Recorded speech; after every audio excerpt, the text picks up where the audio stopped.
What's going on, guys? Ted from Immersion here, and it's time for your D&D Weekly Update. A couple of things have happened. There's not a ton of news, except for, I don't know, the release of Volo's Guide to Monsters. So we're going to get into the typical situation where a book comes out, and all of the news between this week and the following week are all going to be pre-release stuff for a book that's coming out soon to the main public. Whereas those of us with Wizards Play Network get it early. But there are some very, very interesting news. Stuff that blew my mind regarding Unearthed Arcana. You're going to want to stay tuned.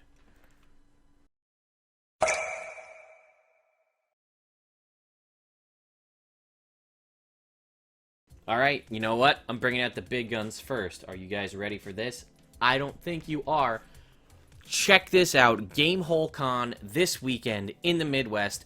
Wizards of the Coast folks are there doing panels. Jeremy Crawford, Chris Perkins, Mike Merles. If you don't know who those names are, well, one, do a little research on Dungeons & Dragons, because those are the three big names in D&D that you want to know.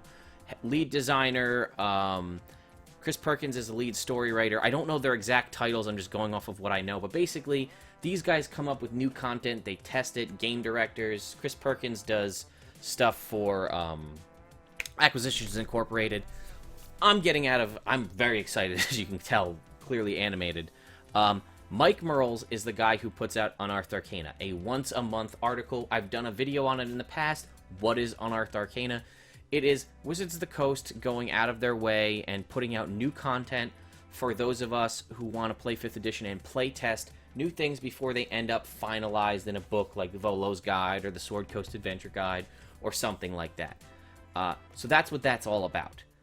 However, it's been a once-a-month thing, and sometimes, I'm not going to lie, we get a little bit burnt on it. So, what do I mean by that? I mean, we get an article on converting monsters from old editions to new editions. Good stuff. This past month, we got one that was all about how to do encounters differently. Approaching encounter creation and experience, and how to balance encounters in a different way from what's written in the Dungeon Master Guide. A useful thing, but a lot of us are like, you know what we really just want? A new class, a new race, something to test out. Well, in a freaking mind-blowing event, Unearthed Arcana is now going to be a weekly column. That's right, folks. Once a week, on Monday, there will be new Unearthed Arcana articles, confirmed by Mike Merles, Jeremy Crawford, and Chris Perkins in that. Not only that, but Sage Advice, which is written by Jeremy Crawford. This is sort of the once a month where they kind of publish frequently asked questions to the devs. Like, hey, how does this work? And they're like, hey, we noticed that a lot of you guys had this question and weren't sure how this worked. Here's it published in an article. This is our official ruling as Wizards of the Coast, Dungeons & Dragons, and the people associated. Sage Advice will be pausing while Jeremy Crawford helps Mike Merles put out these Unearthed Arcana articles. And not only that, but it's going to be released every Monday, but the next one is going to be three new options for Barbarians. Not like one or two like we have got. 3 brand new options for Barbarians. A class that we really haven't seen much love for in Unearthed Arcana. Actually, any love for in Unearthed Arcana. We saw the Battle Rager Barbarian in Sword Coast Adventure Guide. And let's face it, it sucks. I mean, let's be honest. It is a race-gated class. You can only be a Battle Rager if you are a dwarf. And so that's one that's kind of sucks. But 2, it's all about spiked armor. And the spiked armor is not that great. It also means you really can't make good use of the Barbarian's unarmored defense, which is a key part of the class. And not only that, but only Battle Rager Barbarians can use spiked armor. They confirm that no other race seems to understand how to do it. Or maybe it's dwarves or whatever it is. So, that is obviously crazy. I mean, if you take anything away from this video, that's what you should be looking for.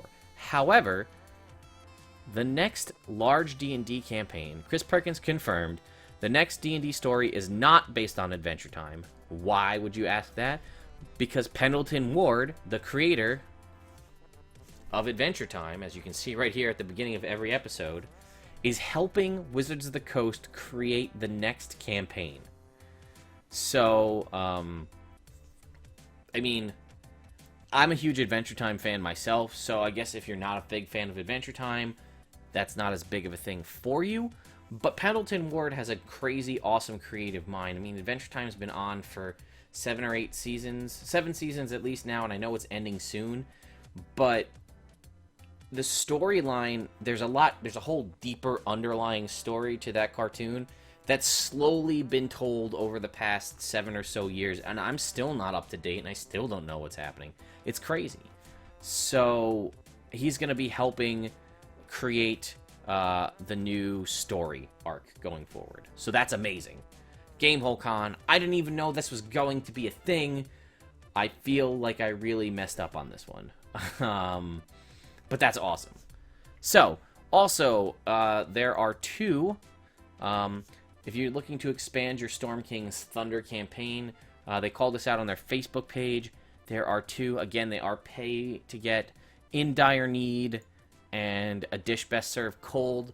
These are both Storm King's Thunder Adventure League modules that you can use to kind of add and supplement to your existing campaign, or, you know, slot them in different areas, things like that. By all means, you don't have to. There is a lot, and there are a lot of other Storm King's Thunder things here on the DM's Guild that are free. This, however, is officially published by Wizards of the Coast for the DM's Guild. So if you wanted to run, if you wanted to buy or download all of these modules, you could technically have Adventure League games in your own home. That is the proper stuff that they are using. So just something to consider. Something we haven't touched on in a long time, now that Storm King's Thunder is out, WeLoveFine has these fan forge contests where you can go ahead, and that was weird that it changed like that. Didn't know it was going to do that. Where you can go and submit designs for all sorts of contests, but they have a D&D open contest for Storm King's Thunder. There are only 3 designs. There is this one here, and this 8-bit one we've seen from the beginning. There are only 3 designs. You can vote on these and then talk about whether or not you want to get those. But if you are an artist and you want to go ahead and do this yourself, you can go ahead and submit your own Storm King's Thunder designs to WeLoveFine. And if they're picked, you get some money, and then this will be a shirt that anybody can pick up off of their website. Really cool stuff. This was just a preview that they had for Volo's Guide to Monsters. This is some stuff about beholders. This is a kind of plant beholder, and it shows off some of the different eye stalk designs you can have for beholders. Again, I have the book, so this is old news to me. If you check out my video that I did, which is on my YouTube, which I'll put a link to that in the description, but we'll get to that in just a sec. Jeremy Crawford and Emmy Tangi talk about Volo's Guide to Monsters. The science behind it. Greg Tito and Shelly Mazanoble get them to open up about what you can find in the book in this episode's interview. And on Lore You Should Know, Matt Cernit and Chris Perkins talk about how orcs are pretty cool in Volo's Guide to Monsters. Again, there's just a link for Volo's Guide on the Wizards of the Coast website. Now it's saying release date's November 15th. I'm pretty sure it said the 14th before, but maybe I'm wrong. And lastly, look at this guy. What a sexy guy here talking about Volo's Guide to Monsters. Now look at that room that he's in. It's crazy. But anyway, guys, I did do a video. It's an hour and 9 minutes long. The reason is because I literally go through almost the entire book. I skip over some stuff, but I talk about the lore. I go very in-depth in the player races and the monster races. And I talk briefly on all of the new, over 100 new monsters in the bestiary. As you can see here, I put annotations on the screen if you want to skip ahead to what the new player races are, what the new monstrous player races are, or just the new creatures in general. You can click these annotations to jump ahead. Realistically, if you want to know the player races and the monstrous races, you don't technically have to buy the book. I describe pretty much everything that's there, so you can just copy down what I say and you'll have the information if you'd rather not buy the book. You should, because support Wizards of the Coast so they keep doing Dungeons & Dragons, but if you're really hard-pressed to not, you can just go ahead and do it that way. But anyway, guys, that's really it for this week. Volo's Guide coming out was a big one, and the Unearthed Arcana being a weekly thing just blew my mind. There might be some other stuff that I missed. I feel like there's a Dragon Plus article that's right around the corner, or a new Dragon Plus issue that's either out or coming right around the corner. And if that actually does happen, I promise 100% I will do a full review of that issue. I've been working to do that. I've been working to get my 1,000 subscriber video up, the thank you video, and whatever I'm going to be doing alongside that, as well as a couple new series to cover shorter video series, but more about things that you may not know or might be a little fuzzy on. Like I did the thing on what is Unearthed Arcana. I did a video on actions in combat and how they work. I might just do shorter videos like concentration checks, passive perception, things like that. Little things that, inspiration, things that some DMs might use, don't use, maybe have forgotten about, or new DMs are a little fuzzy about how they work. Just stuff like that. How does challenge ratings work? How do encounter tables work? That kind of a thing. Just stuff, 101 style things. But anyway, guys, what do we have up here? Up here, this is Know Your Role. This is my weekly D&D campaign. Right now, we're in a little bit of a hiatus, sort of. Not really. We are still playing. It's just a couple weeks back, we had a total party kill. Wasn't planned, as they never are. But I killed the whole party, and we decided that's a good point to kind of end that story where it lied, and we'll move on. So what did we do last week? We played a game called Curse of the Full Moon.